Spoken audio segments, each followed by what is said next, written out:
किसी बूथ पर कराई तो किसी बूथ पर ढिलाई। वह चाहे राजा का बेटा हो या गरीबों का बेटा हो, चाहे किसी का बेटा हो, बूथ पर उसका उतना ही अधिकार है। तो फिर किसी को वीडियो रिकॉर्ड किया गया, किसी के साथ फोटो खिंचवाया गया, तो किसी को मोबाइल जाने से रोका गया। यह चुनाव आयोग की कैसी विधिवत तरीका है? यह लोकतंत्र की हत्या है। वो बिल्कुल 50-50 है। किसी भी सीट पर आप बोल नहीं सकते हैं ये निकल रहे हैं ये। जय हिंद साथियों, जय जवान, जय किसान, जय बिहार। आज हम लोग सेकेंड एग्जिट पोल लेके आए हैं, जिसका निरीक्षण सर्वे जो किया गया है वह बिल्कुल जनता के बातों से किया गया है कि बिहार विधानसभा चुनाव में जिस तरह से चुनाव आयोग ने धजिया उड़ाया है वोटरों का, मतदाताओं का, लोकतंत्र का, वो किसी भी प्रकार से योग्य नहीं था। हर एक कैंडिडेट यही मांग कर रहा था, ये क्या हो रहा है बिहार में जो हमें प्रशासन के अधीन जीना पड़ रहा है। यही बिहार विधानसभा चुनाव जिसमें एक बच्चे को भी छू शब्द नहीं बोलने दिया, तो फिर अंदर से किसी पार्टी के सिंबल का रिकॉर्ड कैसे हुआ? किसी बूथ पर कराई तो किसी बूथ पर ढिलाई। ये कैसी है लोकतंत्र की नियम? ये बात बहुत गलत है। हर एक समाज को, हर एक लोकतांत्रिक व्यवस्था में लोगों को विधिवत तरीका से रखने की पावर होनी चाहिए। वह चाहे राजा का बेटा हो या गरीबों का बेटा हो, चाहे किसी का बेटा हो, बूथ पर उसका उतना ही अधिकार है। तो फिर किसी को वीडियो रिकॉर्ड किया गया, किसी के साथ फोटो खिंचवाया गया, तो किसी को मोबाइल जाने से रोका गया। यह चुनाव आयोग की कैसी विधिवत तरीका है? यह लोकतंत्र की हत्या है। और जैसा कि आप लोग को पूरे रूप से पता है कि हमारे यहाँ बिहार एग्जिट पोस्ट 2 में कुल सीट 243 है, उसमें बहुमत के लिए 122 चाहिए और आधा से एक अधिक। अब ये जानना है कि क्या नीतीश कुमार बनेंगे या तेजस्वी यादव। 14 तारीख जो शपथ ग्रहण का तारीख नहीं है, रिजल्ट का तारीख है, और 18 तारीख को शपथ ग्रहण है। तो आप बतलाइए क्या नीतीश कुमार होंगे सीएम या तेजस्वी यादव? तो इस बातों पर आप लोग कमेंट कीजिएगा। और हमारे सर्वे के अनुसार, जैसा कि आप लोग जानते हैं कि गोदी मीडिया हो या बीजेपी का मीडिया हो, जनता के सर्वे जो कह रहा है उसकी बातें करेंगे। अगर आपको अच्छा लगे तो देखिए, अच्छा नहीं लगे तो नहीं देखिए। आपको पता होनी चाहिए कि बिहार विधानसभा चुनाव में ये तो फिक्स है, हर एक जनता से यही आवाज निकलती है। कौन जीतेगा कौन नहीं जीतेगा यह तो वक्त बतलाएगा। जिसके नियत में सच्चाई होगी वही तो चुनाव जीतेगा। हर एक विधानसभा के हर एक क्षेत्र में कैंडिडेट द्वारा जो भी चीज किया गया है, चाहे वह पैसा बांटा गया हो, चाहे वह मुर्गा मीट बांटा गया हो, चाहे वह दारू फ्री किया गया हो, चाहे किसी भी प्रकार के लुभावनी चीजों के अंदर डाला गया है, वह वोटर समझेंगे। लेकिन यहाँ पर सबसे बड़ा मुद्दा जो है वह महागठबंधन को 118 या गठबंधन को 125, या इसको 125 तो इसको 118, ये फिक्स है। इस बार महागठबंधन को 118 सीट प्योर एंड श्योर आने वाली है और एनडीए को 125। और ये जो 3 बहुमत जो ऊपर जा रही है, ये सरकार बिहार में 2 बार बनेगी। ये बिहार विधानसभा के चुनाव में इतना तो आप निश्चिंत रहिए कि इतना करीब जो वोटिंग हुई है, इतने करीब लोगों ने वोटिंग दिए हैं, अपने कैंडिडेट को चुने हैं। इसे साफ पता चलता है कि बिहार में 2 बार चुनाव नहीं, 2 बार सरकार बनेगी। और 2.5 वर्ष के लिए नीतीश कुमार बने पहले या तेजस्वी यादव, फिर 2.5 वर्ष के बाद तेजस्वी बने या नीतीश, क्योंकि यह जनता ने अपना फैसला किया है और यह फैसला सर्वमान्य है, सर्वयोग्य है। ऐसे ही फैसला जनता द्वारा किया गया है जो एकदम लोकतंत्र को सटीक मापा जाता है। और इस चुनाव में 243 सीट में एनडीए को 125 सीट आएगी तो 2.5 वर्ष इसकी सरकार चलेगी। उसके बाद महागठबंधन को 118 आएगी और इसका 2.5 वर्ष। यानी कि जनता ने इस प्रकार का मूल्य बनाया है कि एक ही चुनाव में दो दो मुख्यमंत्री के चेहरा को दिखेंगे। और यह बिहार के जनता का पावर है। बिहारी सै पर भारी, ये आज बिल्कुल सही है। जो 6 नवंबर के हुआ था और 6 नवंबर में एनडीए के पक्ष में चुनाव हुआ, तो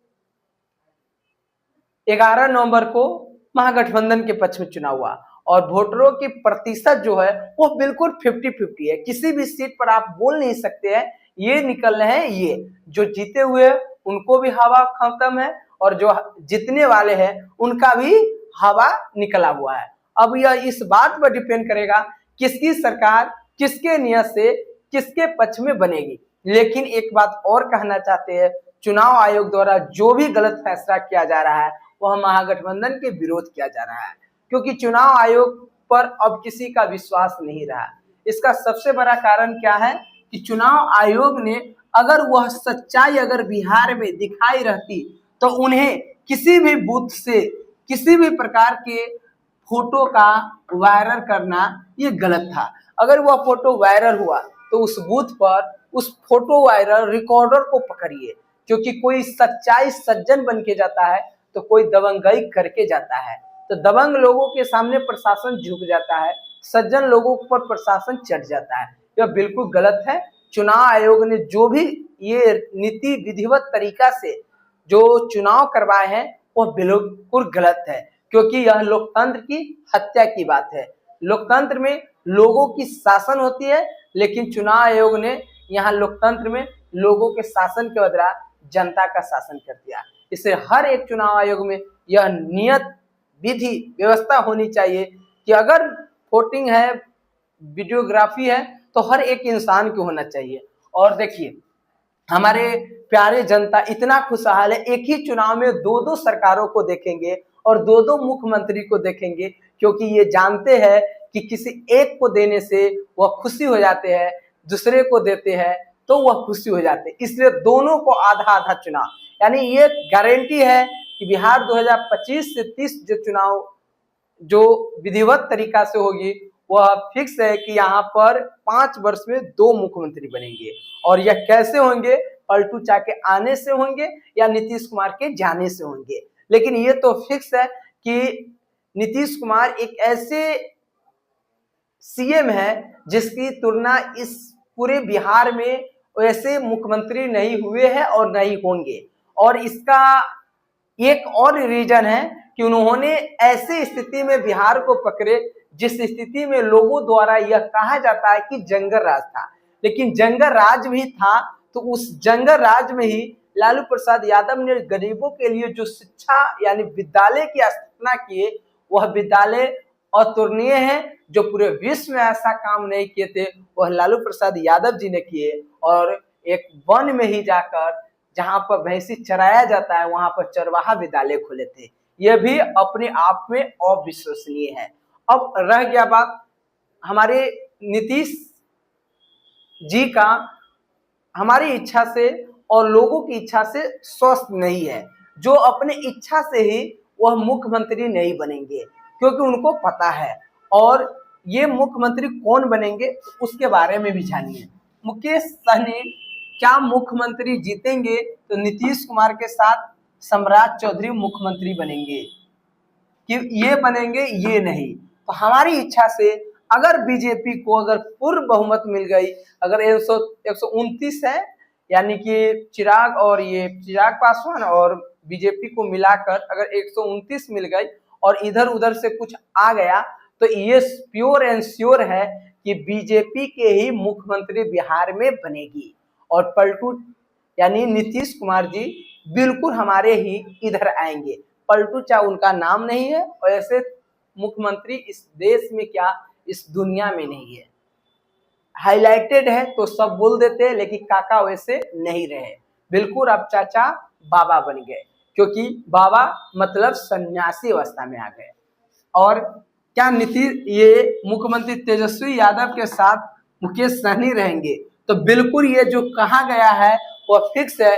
लेकिन हमारे बिहार के अगर महागठबंधन की सरकार बनती है तो उसमें आप प्योर एंड श्योर है कि महागठबंधन की सरकार में मुख्यमंत्री तेजस्वी यादव है तो उप मुख्यमंत्री एक मुस्लिम लोगों की तरफ से आएंगे और एक मुकेश सहनी आएंगे और एक और आ सकते हैं, यानी 3 उप मुख्यमंत्री के साथ बिहार के मुख्यमंत्री तेजस्वी यादव बनेंगे।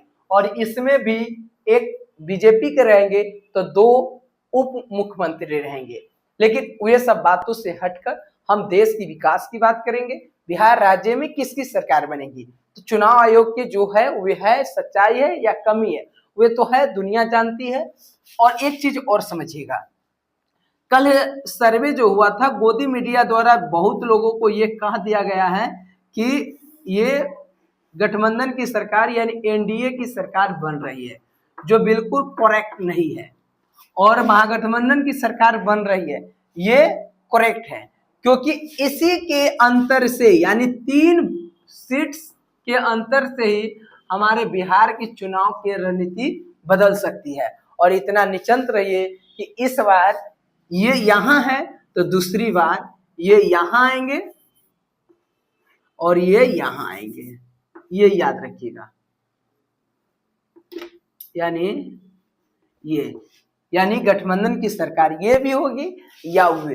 अब हम लोग यही जानेंगे, बिहार के जो चुनाव है जनता फैसला लेगी। ये जो भी बातें किया गया है वह सब एक लोगों के इंट्रोडक्शन से है, ये सब प्योर एंड श्योर नहीं है। ये एग्जिट पोल है, एग्जैक्ट पोल 14 तारीख को ही आएंगे और उसके 4 दिन बाद हमारे राज्य में बिहार के मुख्यमंत्री की शपथ ग्रहण होंगे और अन्य कुछ मंत्री के भी शपथ ग्रहण होंगे। और ये बिहार है, बहार है, पुनः तेजस्वी नीतीश सरकार है, ये भी सुनने को मिलेगा। चलिए धन्यवाद, थैंक यू वॉचिंग दिस।